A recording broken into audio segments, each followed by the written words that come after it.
Hi there. Today we'll be discussing scales. Let's start with the major because that's the most common scale. There's a standard way we construct that, which is choosing some note and then using this pattern. Now this pattern defines a series of jumps. W stands for a jump of distance 2 and H stands for a jump of 1, where that's whole tone and half tone respectively. So written out, we can rewrite that as 222, 221, 2221. And if we start on the note C, you can see how we use that. So we start on 0, we add 2, we get 2. We add 2 again, we get 4. You add 1, you get 5. You add 2 again, you get 7. You add 2 again, you get 9. You add 2 again, you get 11. And you add 1, you get 0. But you can see that this kind of is like a process that's kind of, you need, in order to figure out what the next note is, you would have had to figure out what everything is up to that point. So what we can do is kind of shorten that process a little bit.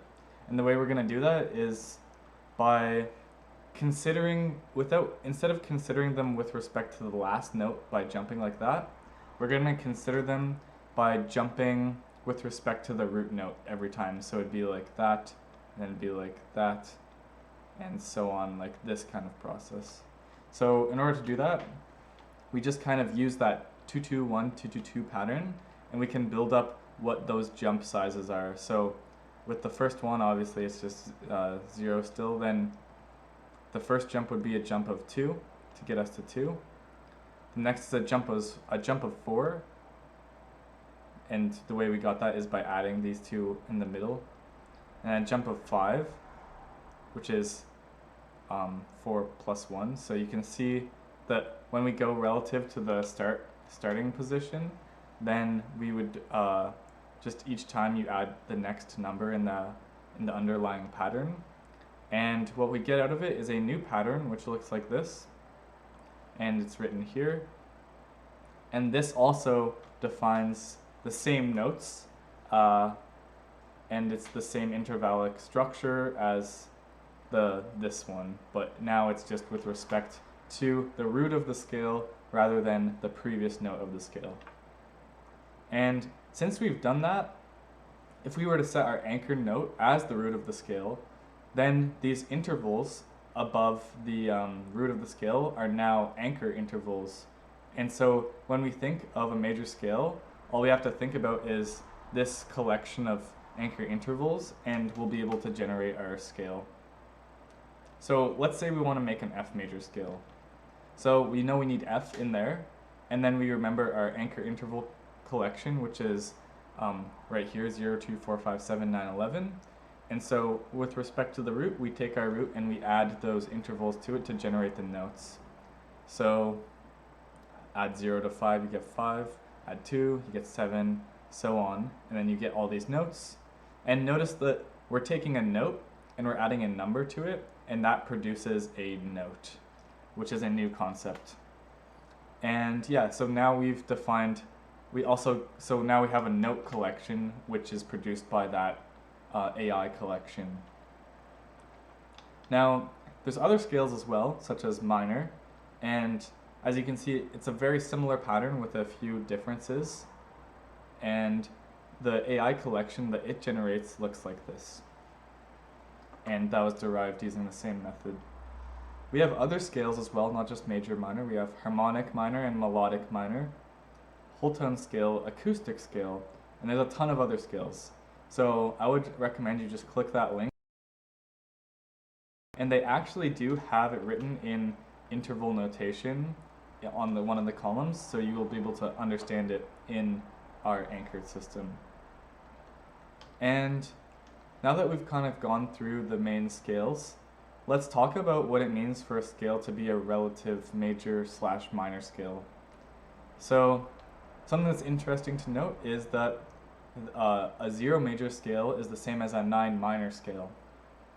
And that's because they generate the same collections of notes at the end of the day. And what that's saying is, or what we could generalize from that is, since 9 is 3 less than 0, so 9 is 0 minus 3, then we might say that, okay, given any scale, if you go back 3 and you start the minor there, it would produce the same collection of notes. And we can see that that is actually true. So let's say we're given some note, which is X star. Now, if we were to construct the major scale out of that, we would remember our major scale anchor interval collection, which is 0, 2, 4, 5, 7, 9, 11. And then we would build notes by adding that to the root note. So as you can see here, we've built that out. And then below, we're now going to start our minor on x minus 3, the note there, that note. And we remember that our interval collection for minor is 0, 2, 3, 5, 7, 8, 10, 0.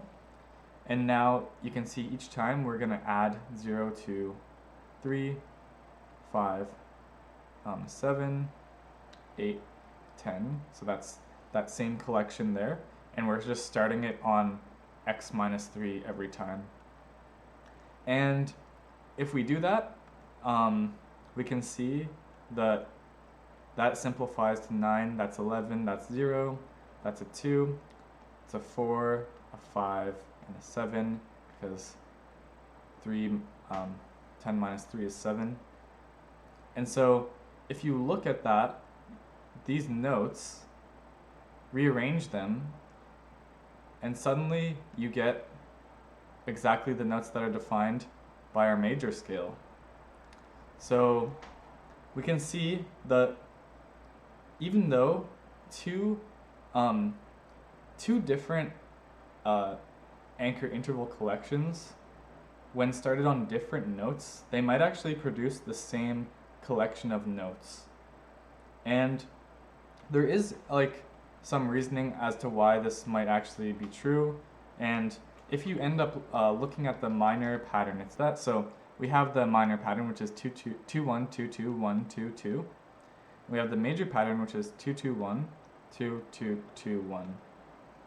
Now, if you were to cut that pattern here, and then read it like 1, 2, 3, 4, 5, 6, 7, you would notice it's the same pattern as this. So these two patterns are rotated versions of each other, and so it's not surprising that if we rearrange the starting note, we can generate the same collection of notes. And yeah, so just the key takeaways for this lesson is mainly we can define a scale by a set of anchored intervals, and with those intervals, they will produce notes. And the relative minor-major idea is that given two different scales, for example, if you start them on different notes, they may produce the same note collections.